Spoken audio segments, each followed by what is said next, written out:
Butterfly Rain, Chapter 5. It's crazy what we've been through. But now you're solo. After the night of his and Tuba's argument, sleep doesn't come to Tom easily. He wakes up as exhausted as he was the day prior, and not his best friend's cheerful greeting, but to one of his attendants early knocking on the door. Upon his irritated coming, the crown prince gets informed that Tubo has left to give Rambo a full tour around the Imperial Palace. That's when Tommy starts to second-guess yesterday's decision. He remembers how Tubo whirled around and scuttled out of his chambers. That terrible hurt look on his face.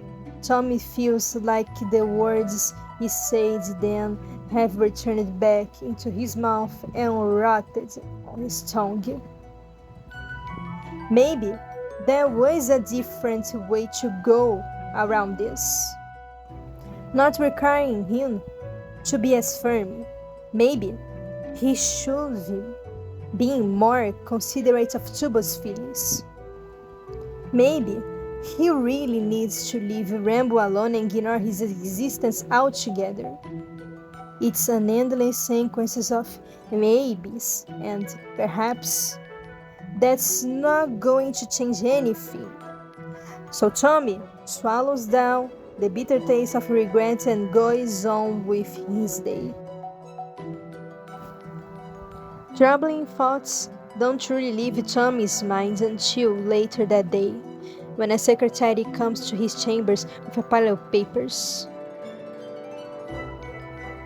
His Majesty has put you in charge of the trading discussions between the Antarctic Empire and the Badlands, she says. You will need to look over these documents immediately. And I will also have someone deliver account books and reports for the past few years. By the time the secretary finishes speaking, Tommy's heart hammers against his chest, his fingers curling and uncurling around the fabric of his shirt. Only when he dismisses her and the door clicks shut does he allow his excitement to show. Badlands adjoins the Antarctic Empire's southern borders, stretching for over 2,000 miles. For the longest time, it used to be considered a backward country, up until the last century, when vast deposits of gold were discovered on the desert hills. Badlands has been blooming since then. It may not possess the same level of threat over the empire as the kingdom of Ensempe does, but it makes for a valuable trading partner. Ever since Grand Duke Samuel came to ruling and took it as his goal to expand cities in Badlands, the demands for stone, wood, and other building materials have been growing particularly rapidly. The topic of increasing exports is one of many that are planned to be discussed with the Grand Duke after he visits the Empire's solstice celebrations. To say that these trading discussions are important would be a catastrophic understatement. Never has Tommy been tasked with something as important before. He has unexpected distress on the Emperor's behalf, especially with how tense the relationship has been as of lately. Perhaps it's father's way to apologize for being too harsh with me, Tommy mumbles. Calling the Emperor father, like Wilbur does, feels wrong. He claps a hand over his own mouth, but the secretary was long gone by now, and there was nobody to call him out on his slip. That evening, from a mirror standing on the opposite wall, Tommy gets a quick look at himself. Bags under his eyes are almost unnoticeable from the glint of determination in them. With how fast he jumps up to grab one paper or another, his sleeve is splattered with ink. It might seem like he had gone crazy. Well, only to a person who has never seen someone truly engulfed by what they are good at.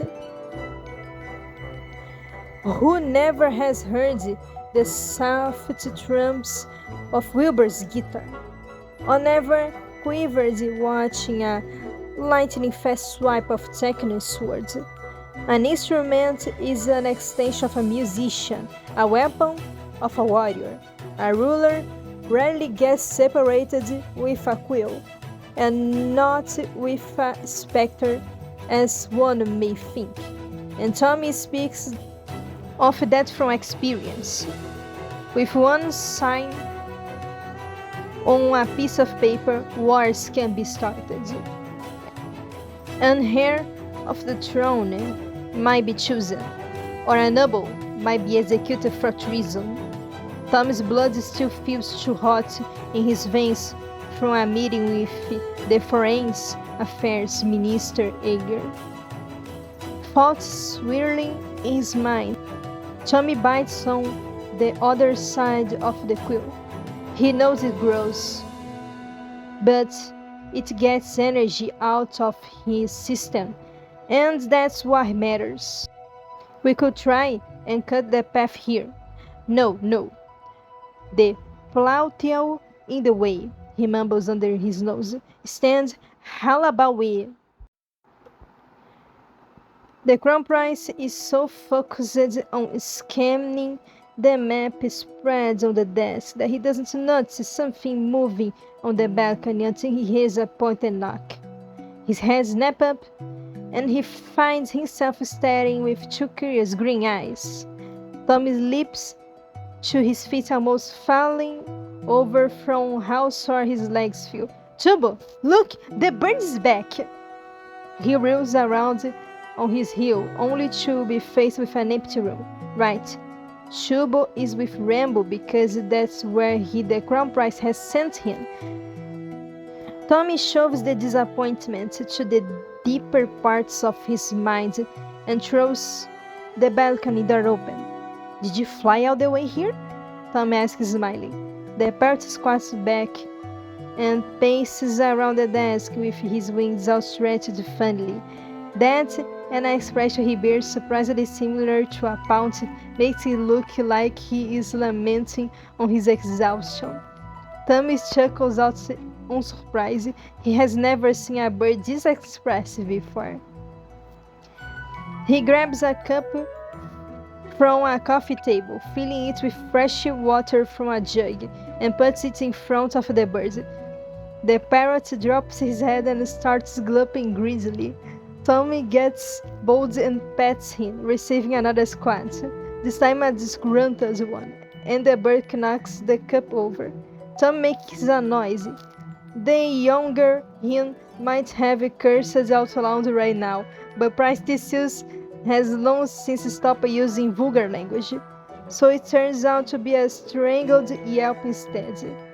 With the trajectory of water got spilled, the map gets soaked in more or less a straight fall line dripping from one corner, like a river.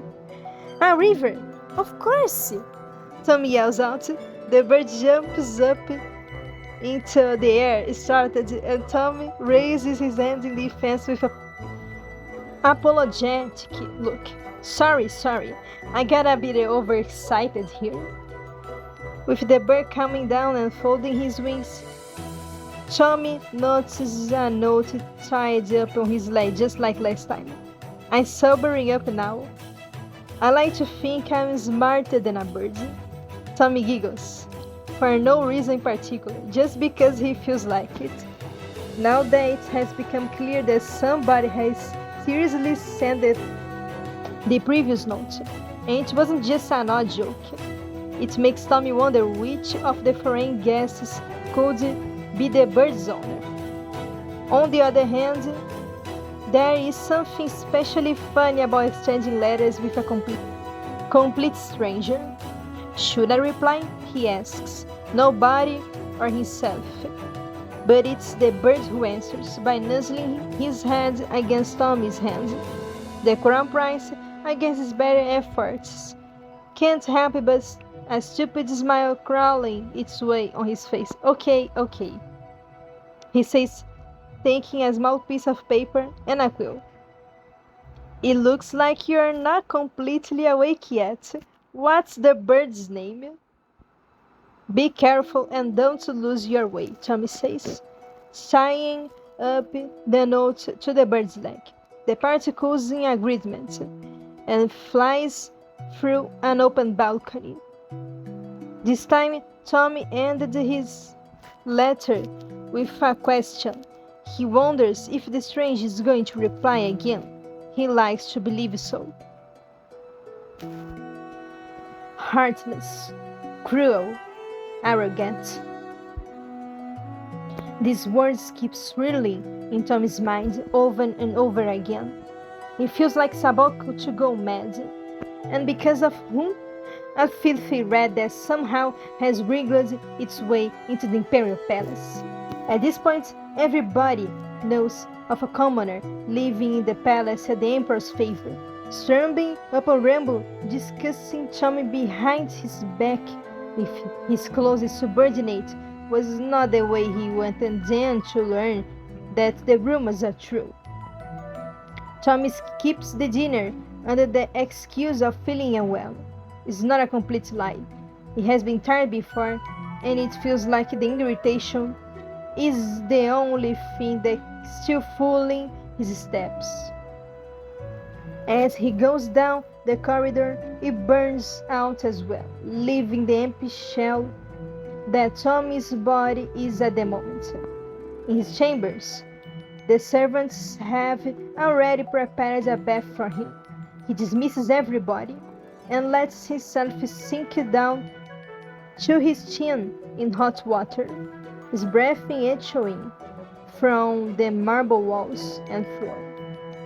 The true exhaustion of a long day becomes apparent as a dull throb spreads in a wave through his muscles. He doesn't have the strength to feel anything at all. Well, at least that's what Tommy thought. As soon as his eyelids fell shut, Rambo's face, distressed and with tears sprinkling the corner of his eyes, floats in his vision, making his chest feel oddly heavy with something suspiciously close to regret. It's not your fault, Isius, Wilbur says to the younger weeping Tommy, rubbing comfort circles in his back. Mom's sick, and Dad has a lot going on right now. He didn't mean to yell at you. He was just tired, that's all. Tommy doesn't usually lash out on other people, always in control of his emotions. He acts indifferent in reaction to most things. Tommy was perfectly capable of turning a blind eye on the commoner in the palace. His Majesty's guest is his guest, and past polite hospitality. The Crown Prince doesn't have anything to do with him. That was the way it was supposed to go, until Wilbur started to purposefully clashing him with Rambo. Today, Tommy was supposed to meet Fundy in the music room. Despite his young age, it has become apparent that the young prince had inherited his parents' musical talents. No matter how busy Tom is, once a week he finds time to listen to him play the piano. Fundy even dressed up on these days, as a joke, and passing through the hall ceremoniously, sits down in front of the instrument. It's something just in between them, nothing special. Maybe because Wilbur never shows up at this part of the palace, or maybe the opposite, because when the music flows and Tommy closes his eyes, for a moment it's Wilbur's delicate fingers pressing the piano keys, each and every note and passion put into them is dedicated to him, to the boy who loves his brother more than anything in the entire world. Maybe it's because in these moments, Tommy feels like a child himself again. When Tommy ran into Rambo earlier, the empty room with an instrument came back to his mind, dead into its silence. And an attendant who informed him that Prince Wilbur had taken his son to a horse ride with his Majesty's guests. Thinking back of it now, Tommy understands that he has misdirected his anger. Perhaps a part of him feels pitiful towards Rambo. Wilbur only spends time with him to get on Tommy's nerves. And knowing what his older brother's affection is like, how sweet are his attention and approval, losing it would be equal to taking a poisonous dagger on one's chest. At least, from a weapon, the wound is small and the death comes too quick for the pain to register, unlike the giant empty hole Wilbur had been carving out inside him with a rusty spoon. Tommy doesn't like Rambo. His presence is an easy case and a lot of additional work for him. But the Crown Prince, with a fair amount of bitterness, admits himself wrong. Reputation is everything for the imperial family. Rambo's status is well below Tommy's. A public apology would bring him down in the eyes of other nobles. But he could organize a small tea party for him instead. Everyone wants to win over the favor of the Crown Prince. People would spread rumors of his hostile encounter with Rambo. We will start taking back their words, murmuring about a bad memory and untrustworthy sources. If it will be openly shown that he is in Tommy's good grace. After all, what is a brief argument in comparison with a whole party hosted by the Crown Prince? There are 18 rivers that have their sources in the Empire's mountains, and crossing borders flows into the territory of Badlands. 3 of them are wide and deep enough for ships to pass through. If we establish transfer of building materials through the rivers, we might cut the delivery time from 3 months to just 2 weeks.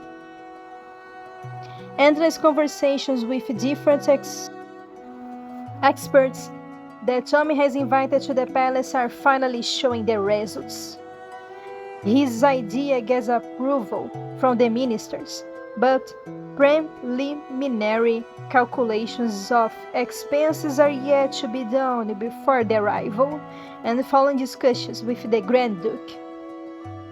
By the end of the meeting, Tommy practically runs out of the heavy wooden doors. Wisp's armor clangs quietly as the knight catches up to his pace. Tommy is getting late. The tea party was supposed to start already, and it's considered bad manners for the host to arrive after the guests. From afar, he sees that the garden pavilion is already half full of people.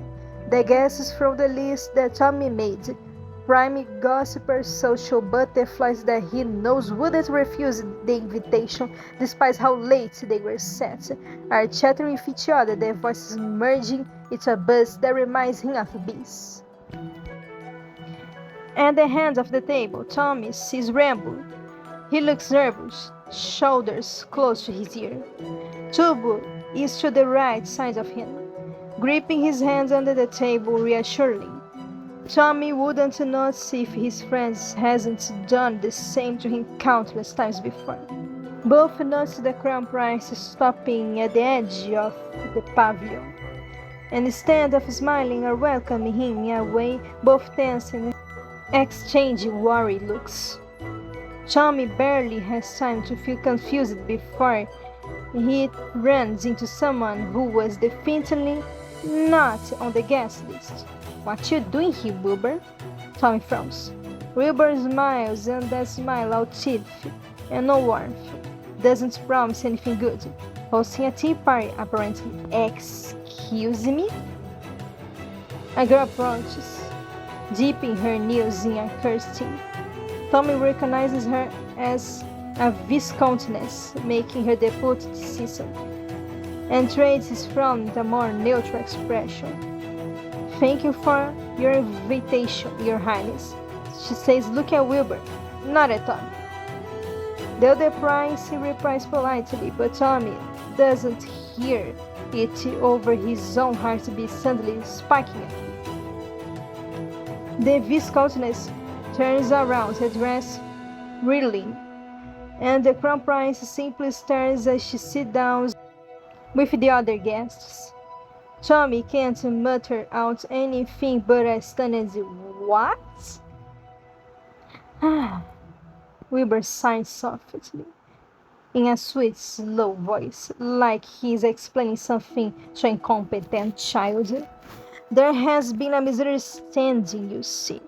When Rambo was informed that His Highness is hosting a party for him, he got a little confused. I was confused too when he came knocking to personally express his gratitude. I couldn't bring myself to disappoint the poor boy, so I had the party invitation rewritten to my name." Tommy chokes on air. He feels lava bursting in his chest, overflowing out the possible borders and burning his insides to crisps. The only thing preventing him from barking out a thunder "You bastard!" is the proximity of the guests. A few curious gazes already lock onto two princes. Tommy forces himself to relax, but the words he grits out through his teeth are nothing if not poisonous. "Taking credit of my initiative. That's a new low, even for you, dear brother." Wilbur is relaxed. He simply stands, his hands gripped behind his back, casting a bored glance into the distance.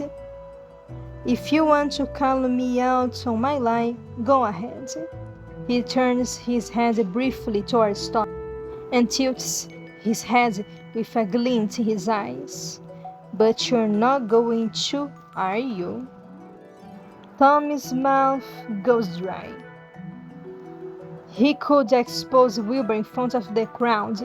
His secretary and a few servants know the truth and will be able to back him up. There is no doubt that Tommy can prove that he was the one to organize the party. Some mumbles might get offended that they had been tricked.